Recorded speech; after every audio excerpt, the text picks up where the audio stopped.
Hey guys, welcome to the latest episode of the 40/40 Vision podcast, the ultimate sports history pod where hindsight is 40/40. Before we get started, let's pay some bills and hear from our presenting sponsors. What's up, everybody? Welcome to the 40/40 Vision podcast. I'm your host, Khaled Abdallah, and I'm joined today by my good friend and former host of the You Watch, I Listen podcast, Josh Marsella. How you doing today, Josh? I'm doing good, Khaled. How you doing, man? I'm good, man.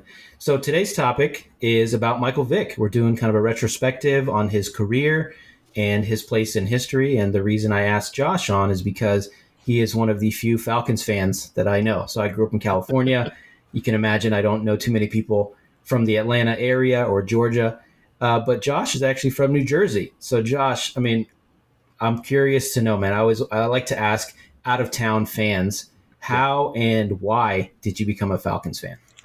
Well, it's kind of a long story that starts with Brett Favre and ends with Mike Vick. Now, the Brett Favre part of it is not that he was drafted by the Falcons. So the first football game I ever remember watching in my life was the 1997 Super Bowl between the Packers and the Patriots. The Packers won that game 35-21, big victory. This was before the Tom Brady and Bill Belichick years, of course, but still a big deal winning the Super Bowl that big, kind of at what I think was the onset of the time period of the game flipping towards the passing game.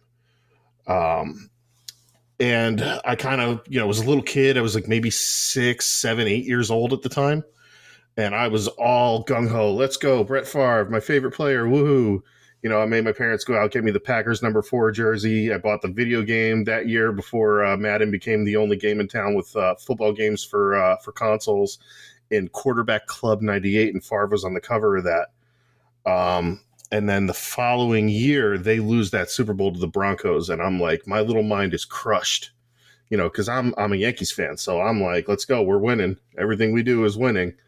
And I'm crushed, completely crushed that the Packers could possibly lose a game.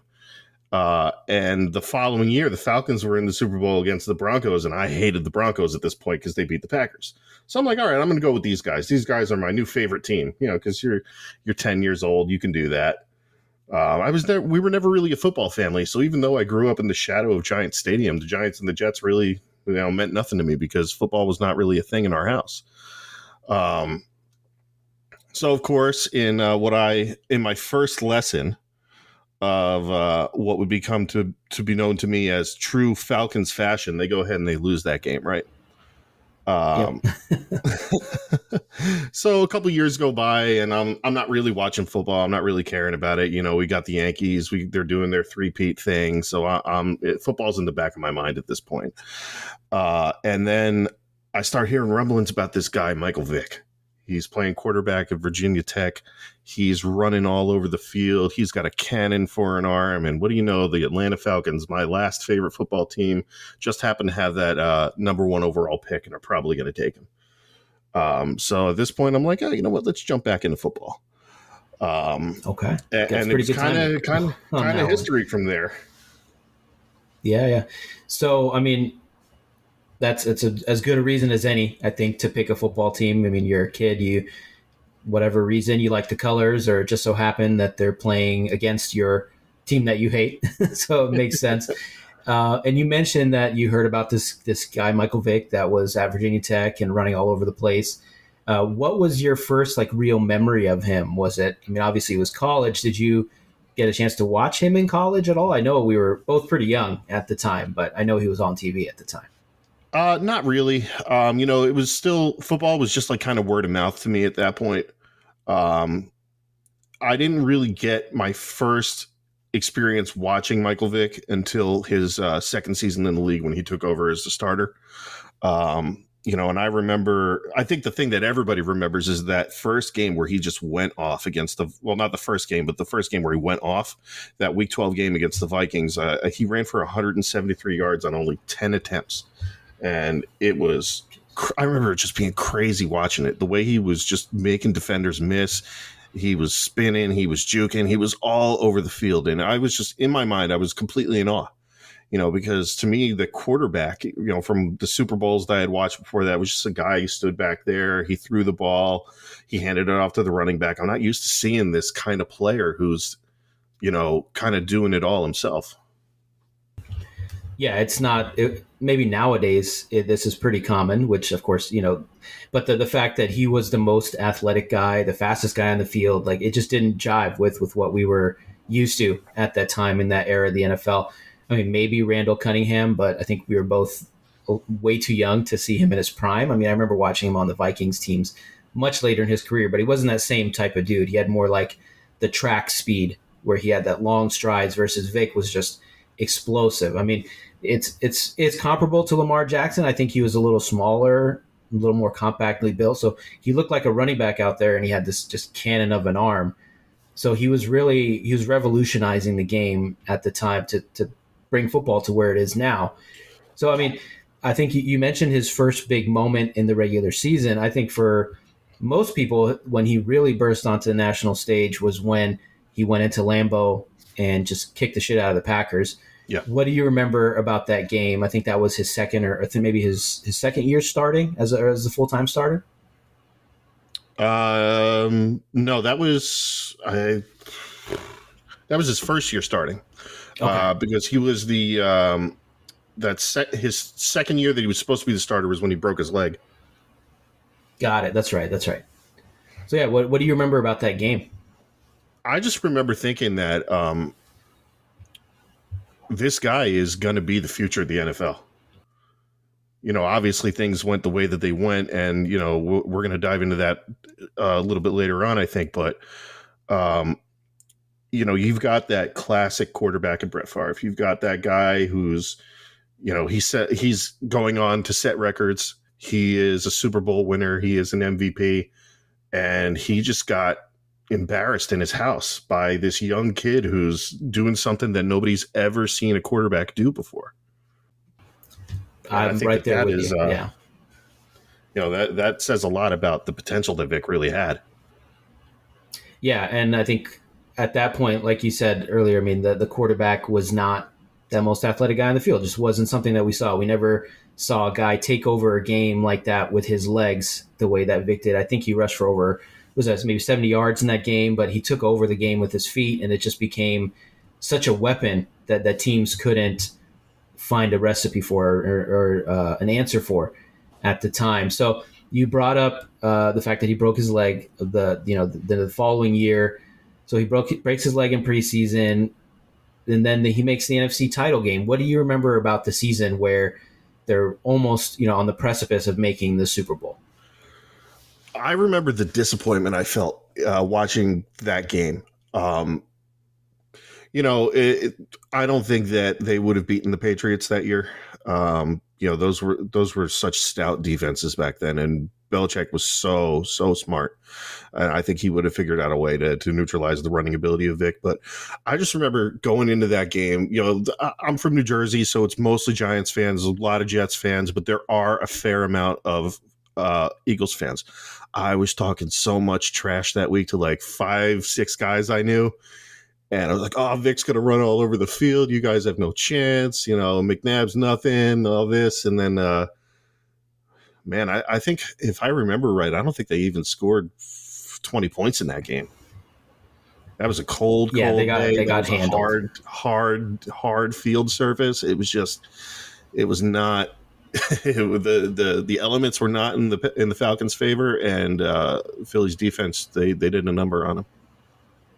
Yeah, for sure. I mean, that was a great Philly team that just ran into the buzzsaw that was Tom Brady and the Patriots. I mean, the one thing I think would have gone in their favor is just the fact that through the years, I think the Patriots have struggled against running quarterbacks. If I remember, Cam Newton has a great record against them, Lamar Jackson.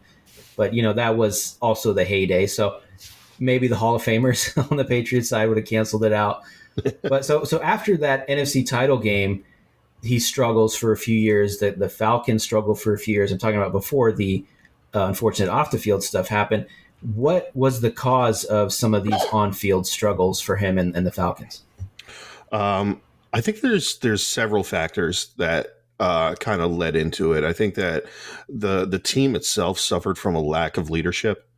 There were not a lot of guys on that team. Like if I think back to those like 2004 to 2007 Falcons teams, I can tell you Mike Vick was there. I can name a handful of other guys like Keith Brooking, Yeah. Patrick Kearney, and D'Angelo Hall. And if you want to talk about leadership, D'Angelo Hall is not the guy you want to talk about. I'm sure you know about that as a Raiders fan. I sure do. Yep. So I think that was a factor, and I think another factor is the coaching staff that he had when he came into the league. He had Dan Reeves, who, for all intents and purposes, was a damn good coach. And then you bring in Jim Mora Jr. and I think he had he's got a solid football mind, but I think if you look at some of the sideline antics that he's known for in terms of getting into it with officials. That's, to me, the coaching staff is there to not only coach, but also to set an example for the players. And I think that if you got some young guys and you're getting out there and you're yelling in referees' faces for a call that really wasn't bullshit anyway, I think that's kind of an indicator that the coaching staff was not the right coaching staff for that type of player. Mm-hmm. And then, of course, we're only a couple of years off from his arrest, so who knows what his involvement is in those off-the-field stuff at that time. Because I'm sure that a lot of that was taking up, space in his mind. He's thinking about what he's got going on off the field, and obviously didn't do him any favors on the field. Mm-hmm. Yeah, we'll definitely touch on that next. But from a pure football perspective, not coaching, not leadership, but did you ever during those times have doubts about his viability as a Super Bowl or playoff winning quarterback because of his, we know all about his legs. He's rushing at this point for 600-700 yards, 1,000 yards at some point during this stretch, but his accuracy is always a question mark. He's never over, I think, 56, 57%. At any point during this time were you like, this guy's amazing, he's exciting, but can we win a Super Bowl with him? Did that thought ever cross your mind? Not really. And maybe at the time it was, me just being naive as a relatively new football fan. At this point, I'm only watching football for about 5-6 years. So I don't have my head wrapped around the game as much as I do today. I feel like back then I could be like, yo, look at this guy. His legs are crazy. He's rushing for 1,000 yards. He's throwing some touchdowns, but he's not really doing that. But that's not the Mike Vick show. That's not what we're here to see. And I think in my mind at the time, I'm like, of course he's going to win a Super Bowl. Nobody can do what he does. And obviously I was wrong. Yeah. Not many guys can do what he does or did. So that's for sure. You also brought up the arrest in 2007. I think we all know about that, the dogfighting issues or the dogfighting controversy, and that's ultimately what he went to jail for. But there was also talks about him. I think it was messing with prostitutes, if I'm not wrong. He was checking into hotels under pseudonyms. He called himself Ron Mexico, which I think we all got a lot of jokes off at his expense. So obviously there's a lot going on off the field, whether it's partying, dogfighting, a herpes accusation at some point. Were there hints of this behavior before the arrest? You as a Falcons fan, were people talking about this? No, nobody was talking about anything major. I think that you have the Ron Mexico thing, and we all got our laughs out of that, as you said. But that is kind of an indicator that maybe this guy's mind isn't 100% on the game. And I think if you look at some of his on the field stuff, which doesn't really get talked about a lot, obviously, because it kind of gets drowned out by these other big off the field issues. But there were a couple of games towards the end of his tenure as a Falcon where he's flipping off fans, where he's just got bad sideline behavior. You could tell he's sitting off on a bench by himself. He's not talking to his teammates. He's not sitting with the other quarterbacks. And I think that if you look at that with hindsight, you can kind of say, okay, I think that these are kind of indicating factors that make you say, I think that maybe something's a little bit off with this guy. Maybe there's something going on. Was it just the losing? Maybe. I mean, I'm sure that didn't help, but yeah, how much of it do you think was just losing, not making the playoffs for I think 2 years in a row after making the NFC title game, and then how much of it do you think was the off the field stuff? There's definitely a blend there. I can't say that I can weigh it, in one direction or the other, but I think that if you think about football and the culture of specifically professional football, you bring these guys in, they're 19, 20, 21 years old. You give them a ton of money, you throw them on the field, you put the spotlight on them. And when you're at that age, I think that, man, you're going to watch TV. You're going to see what these guys are saying about you. And you've got to be so strong mentally to like be such a high profile guy, first overall pick, first of the kind of player that you are. And you've got guys on TV saying this guy's nothing. Without his legs, this guy's nothing. He's never going to win. He's never going to amount to anything in football. So I think you take that stuff, and then you take the losing, and then you take the stuff that's going on off the field. And I think you're creating a perfect storm for a guy who's going to implode. Yeah, that's about as toxic of a concoction that you can think of when it comes to, derailing a career. So he gets arrested in 2007. He's out of the league for 2 seasons. He serves, I think, 16 months, something like that, in jail or in prison, not just jail. And his relationship with the Falcons is completely severed. They ask for a bunch of money back. What do you remember about that time period? And I mean, we'll touch on this a little bit later, but what was it about, that incident in specific and the crimes that he committed in specific that made it so hard for Falcons fans and for Falcons ownerships to take? Well, I think that when you break down exactly what he did,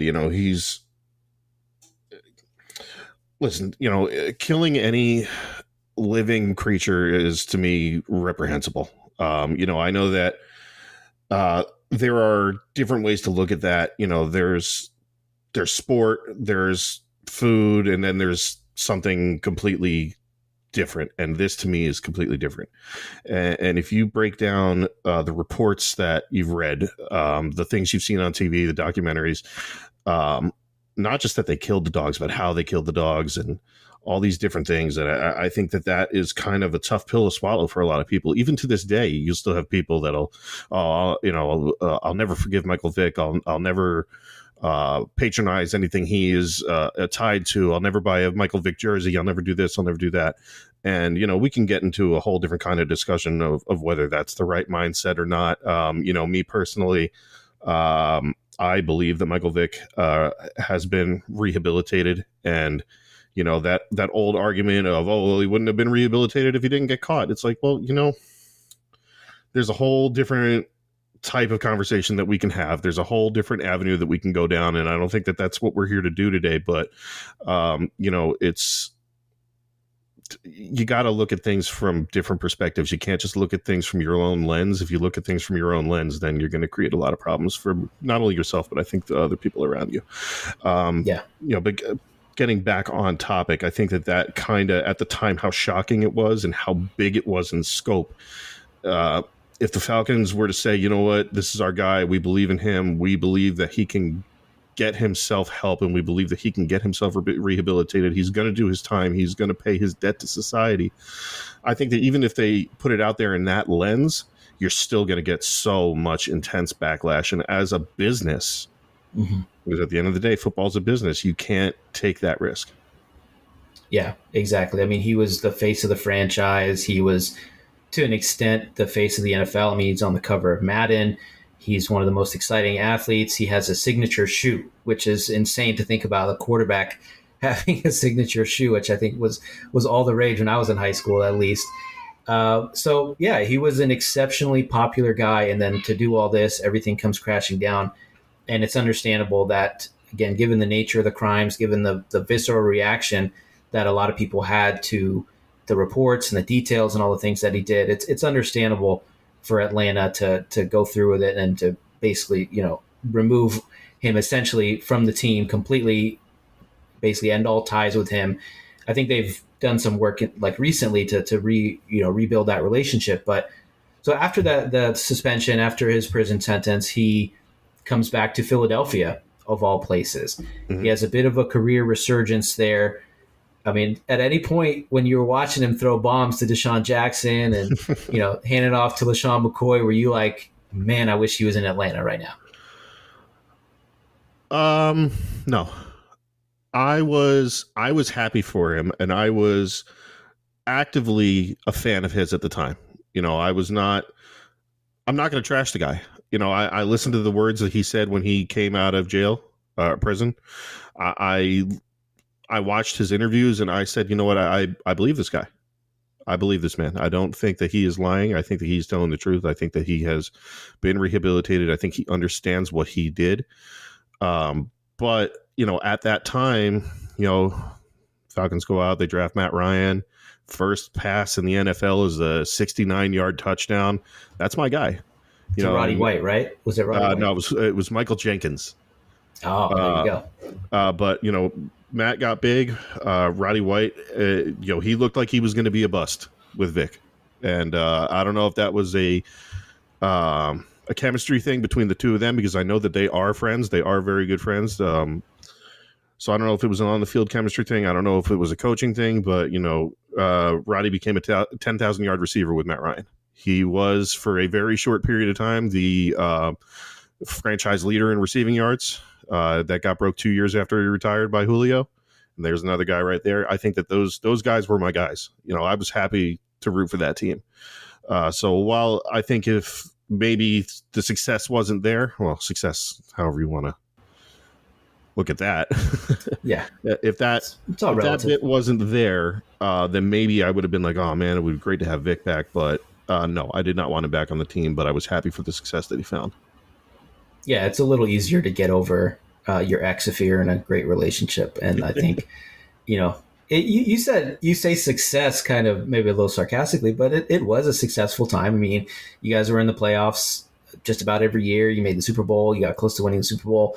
I'll tell you, as a Raiders fan, I would definitely trade the last 25 years or 20 years of Raiders history for the Falcons, even with some of the pain that you guys have gone through. So, yeah, it was definitely a successful time.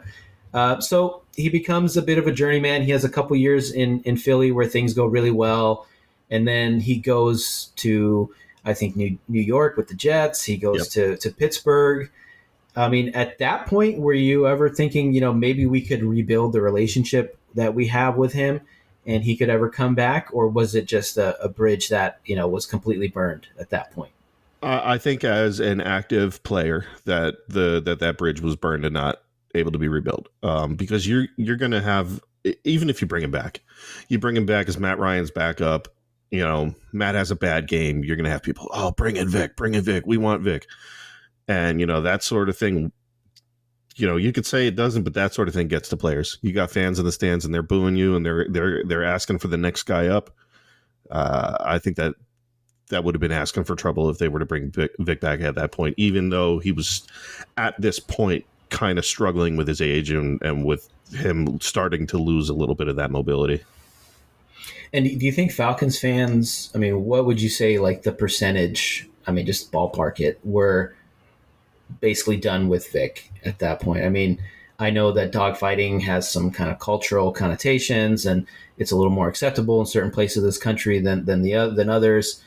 So was he ever public enemy number one like he was in most of the country? Or do you think that they were ready to forgive after his jail time?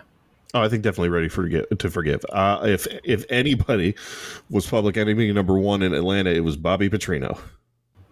But no, I think that even to this day, I would say that probably there's an 80% of Falcons fans that have a favorable opinion of Michael Vick. Yeah, that sounds about right. I mean, you still see a ton of jerseys, the big number 7 on the throwback ones, where they wore earlier in his career, or not the current iteration, but the ones they wore for the majority of the Matt Ryan era. So, I mean, ultimately, what do you think his place in history is? I mean, I listed a couple of the accolades that he has, but he's first all time in rushing yards by a quarterback. I think Lamar is maybe about 2,000 behind him, maybe 1,500, something like that. So presumably he catches him at some point. But what's his current place in history, and how do you think his career pans out if he doesn't get arrested, if he doesn't go through some of those trials? So I think that his place in history is that he was the first of his kind as this kind of hybrid mobile quarterback. And I think that that's going to be a big thing, because if you look at the guys that came after him, you're seeing varying amounts of success. Some guys had their careers cut short by injuries. Some had their careers cut short by other factors. But I feel like I could name 10 guys off the top of my head that probably wouldn't have been as big as they were if not for Michael Vick. And that's starting with guys like Vince Young, RG3, Lamar Jackson. Not that he had success in the NFL, but Johnny Manziel, Kyler Murray, Patrick Mahomes. I think Mahomes is a little bit different. I hate to bring him up because I'm sure that you're tired of hearing about him all the time, but he's insane. The things that he can do, it's crazy to me. He's mobile. He's got that escapability, but he's got that one thing that Vick never really had. It was, while he's got a cannon, is he could put that ball anywhere he wants to put it. Yeah, the accuracy. And I think that Vick is kind of the catalyst for these kinds of players being as big as they are today. So I think that that's definitely a big bright spot for Vick in terms of legacy. I think that the dogfighting thing, unfortunately, is going to have people not look at him on a vast scale, look at him in any kind of positive light. And that's unfortunate. And I wish that wasn't the case, because I think that there's a lot to be said about the abilities that he did have. I'm a little bit of a stats nerd, so I put together a little spreadsheet before to kind of factor out what he could have done if he didn't miss those years. Please. So he averaged, in terms of rushing yards, about 53 yards per game. So if you factor that out to an entire career, we'll take out that first year since he didn't start in it. So he had a 15-year career minus those 2 years. So for over 14 years of starting, that would be 11,899 yards. So you're talking about a 10,000 yard rusher as a quarterback. Passing yards, he averaged about 195 a game. So factor that out over 14 years of starting every game, you're looking at 43,000 yards. So you're talking total yardage potential of over 50,000 yards. And I think that that's kind of a measuring stick for quarterbacks. Like if you look at, I think the number 10 guy in passing yardage is right about 55,000, somewhere in there. Sounds about right. So if you're looking at generated yardage, that's a big deal, man. And then rushing yards or rushing touchdowns, he averaged about 0.3 per game over his career. So factor that out over the course of 14 years. That's 70 rushing touchdowns. I think this guy had Hall of Fame potential. And, just based on the fact of what he was able to do, even if he never won a Super Bowl, if he wasn't as injured as he was, if he didn't miss those years with the prison sentence, I think that the guy had potential to put up real serious Hall of Fame worthy numbers. Yeah, I mean, there's a couple things I want to touch on there. I mean, you talked about initially the fact that he kind of opened the door for this new age of quarterbacks. I mean, and aside from, we can say it plain. I mean, he was the first black quarterback taken number 1 overall. That's happened, I think, at least twice. Maybe Cam Newton and Kyler Murray since then. Maybe I'm missing somebody else, but you are missing somebody else, and it's interesting that you're missing him. Who was that? Oh, was it Jamarcus Russell? Oh, Jamarcus, was that after? Oh, that's right. It was after. Yeah. Oh God. And Jameis Winston, or was Jameis Winston went number 2 after Mariota? It doesn't matter. Anyway, it's happened plenty of times. Unfortunately, yeah, I'm glad I forgot that Jamarcus Russell was after him. But the timing of that always blows my mind that it was during that era where we could have had Drew Brees or Eli Manning or anybody else. Anyway, so he's opened the door, I think, not just for black quarterbacks, but I think for quarterbacks that are just look different, period. Yeah. Right. I mean, it used to be, you had to be 6'4", 6'5", statuesque, stand in the pocket, stand and deliver kind of thing. Maybe you scramble here and there, but it's not really a design thing that you do. And then, all these smaller quarterbacks, Doug Flutie, they were gimmicky. Yeah. Right. And then he makes it where he comes in, he's 6 foot barely, 210, 215, whatever he is. He's built like a running back. Like that's scat back numbers, that he's got, maybe in a little bit of power back if he's a little over 210, 215.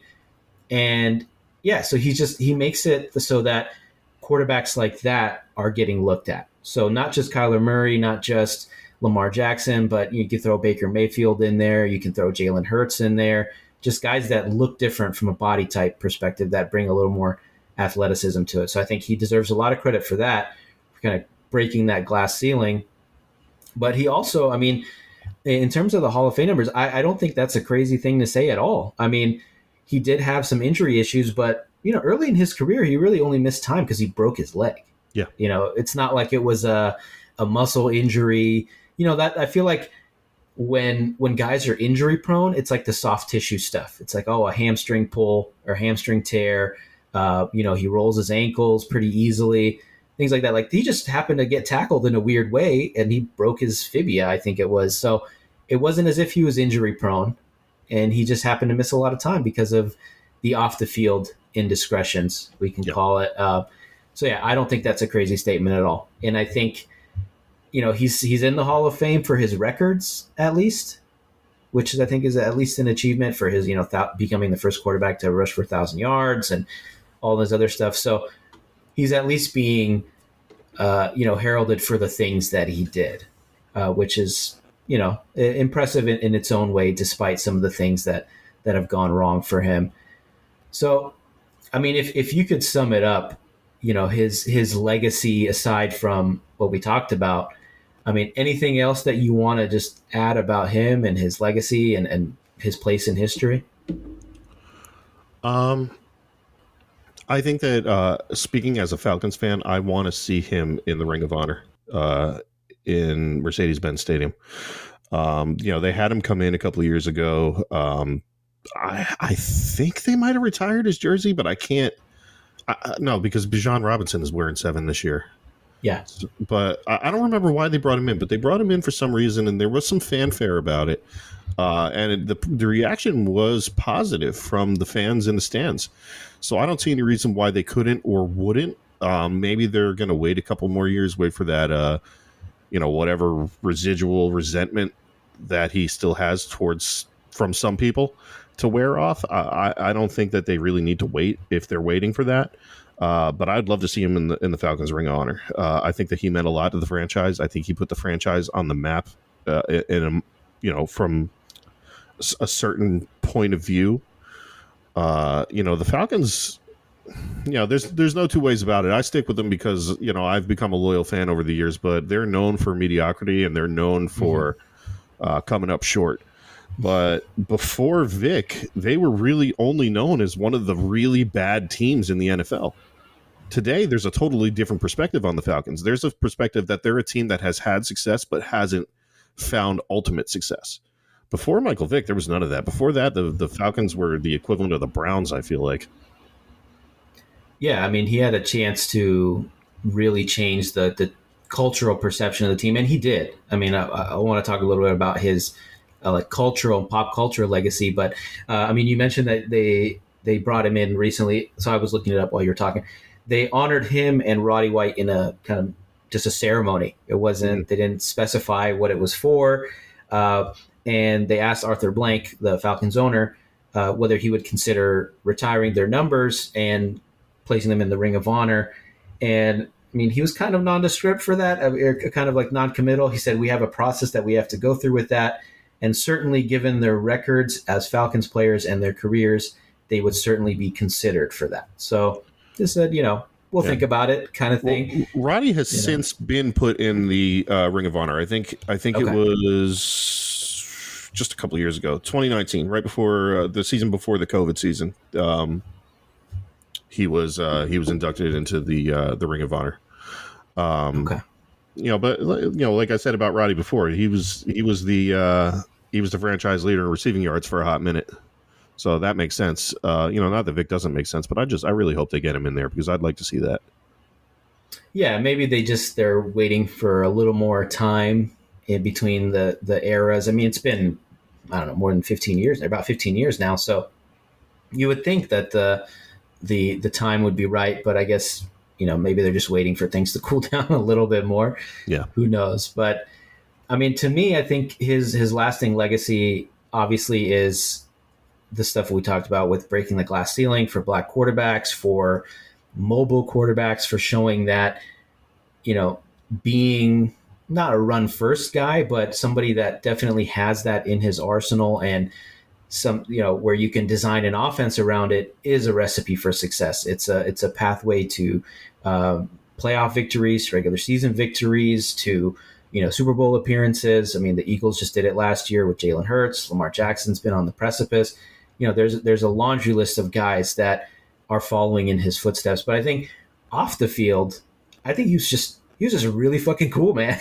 Like, simple as that. Like, he made quarterbacks really cool, which is, growing up, like, it was fun to pretend to be your quarterback, your favorite quarterback, Brett Favre, Dan Marino, whatever. But I wouldn't necessarily call them like cool, right? Yeah. Nobody was wearing a signature jersey or a signature shoe. He had a clothing line that I think it was I'm sure it was with Nike, but he was just really cool. And yeah. I have a funny story to tell you, man. When in high school, I bought his jersey when they switched over to the new ones with the multicolor sleeves or the stripes on the sleeves. And I bought it from East Bay, I think. It came in the mail, and I was so hyped to wear it, like on a Friday night or something. And I come home, and my older brother is wearing it. And shit goes down. There's about 7-year age difference between us. But we're literally, I'm cussing him, up and down. And we're literally fist fighting in the driveway over this Michael Vick jersey.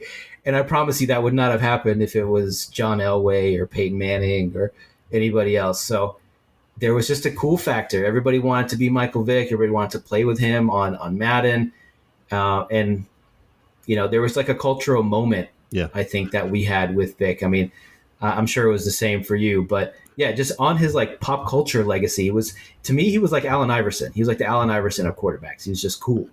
That's a really, really good comparison. I like that a lot. And there's definitely weight to it. Because like, if I think back, obviously I had a Vick jersey. He was my guy. But if I think back on like some of the other jerseys I had, like for fashion reasons, there were no other quarterbacks in my lineup. Like the first time I bought a quarterback jersey because it was like the cool jersey to have was like RG3 a couple of years later. But like I had the Vick jersey, I had a Roddy White jersey, I had a John Abraham jersey, but my non-Falcons jersey was like LaDainian Tomlinson, and I had the powder blue because that powder blue was way, way nicer than that dark blue that they had back then when in the Chargers' old uniforms. I had a Marvin Harrison jersey. And I had a Tide Law jersey when he was on the Patriots. I thought he was cool, man. Like, I don't know. I must have seen an interview with him or something and been like, yo, this guy's pretty fucking cool. I mean, he was. He was the face of that, or one of the faces of that Patriots defense. But I mean, I'm a Raiders fan. I don't think I could wear a Patriots jersey. I wear other teams' jerseys, but I draw the line. Yeah, I could never wear a Patriots jersey now, never again. Yeah, absolutely, man. So yeah, man. I mean, where can people? I mean, we talked earlier about you being a former host of the You Watch I Listen podcast. You let me know that you have something in the works. So where can people follow you, and what are you working on? So me and one of the other former co-hosts of You Watch I Listen, my good friend Taylor Marca, a good friend of yours as well. We're starting up a new podcast called The Shape of Sound. Basically what it is we're talking about music and the music that's kind of shaped who we are as individuals. Taylor and I we're both big music guys. We love to go to concerts. We love to go to shows. We're constantly at concerts and shows together. Follow either of us on Instagram, you'll see that. But we're looking to get started probably like a mid-October launch. We're trying to record a couple of episodes and have them in the pipeline before we launch anything, because we're both a little bit busy, especially this time of the year. Taylor works in an industry which is pretty heavy in the wintertime. But you can follow us at on Twitter or X, whatever you choose to call it, at Shape of Sound Pod, all one word.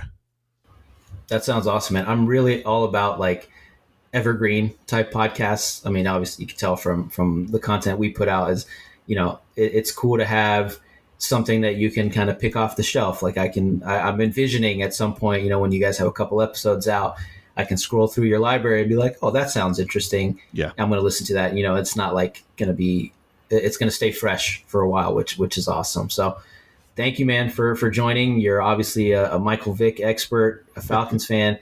I guess, yeah, one last thing. I mean, how do you feel about the Desmond Ridder era and the current era of the Falcons? All right. So I do not understand where all this hype for Desmond Ridder is coming from, because people think that he's going to be the truth for some reason. And I'm like, I don't see it, man. Like, they put this guy in a couple of games and like he showed some flashes of maybe he's going to be okay, but he also showed some flashes of maybe he's going to really, really suck. But take him out of the equation, and you look at the core of the team, and you look at the firepower that they have at offensive skill positions specifically. I think that Bijan Robinson is going to be a guy that's going to take over games. He's got that potential. We've already seen what Kyle Pitts can do when he has the ability to do what he can do. When he's the only offensive weapon, of course, he's going to get double, triple covered, which you saw a lot last year. But I think that we saw a lot of Drake London kind of blossoming towards the end of the season last year, and I think that he can really build off of that. So those three guys, I got a lot of confidence in, and I have a lot of confidence in the defense, and I think that the secondary is going to probably be one of the most improved secondaries this year that you're going to see in the league. They bring in Jesse Bates, and they partner him up with AJ Terrell. I think that there's something brewing.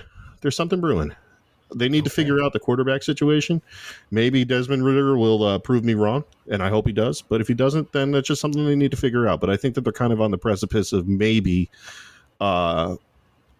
erasing the memory of the last 4 years. Yeah, you guys have some special talent at the skill position. I mean, you mentioned Robinson, London, and Pitts. That's a hell of a big three. And you just, like you said, that quarterback question just needs to be answered. So, yeah, thanks for coming on, man. Thank you guys for listening. Make sure to check out our content on Instagram and TikTok and YouTube, of course. Make sure to leave us a review wherever you're listening to this podcast. And again, we're on all the major social platforms at 4040 Vision Pod. And you can follow Josh and his new podcast at Shape of Sound Pod on Twitter. I'm not going to call it X. It's still Twitter to me. Hey, thanks for having me on, man. I appreciate it. For sure.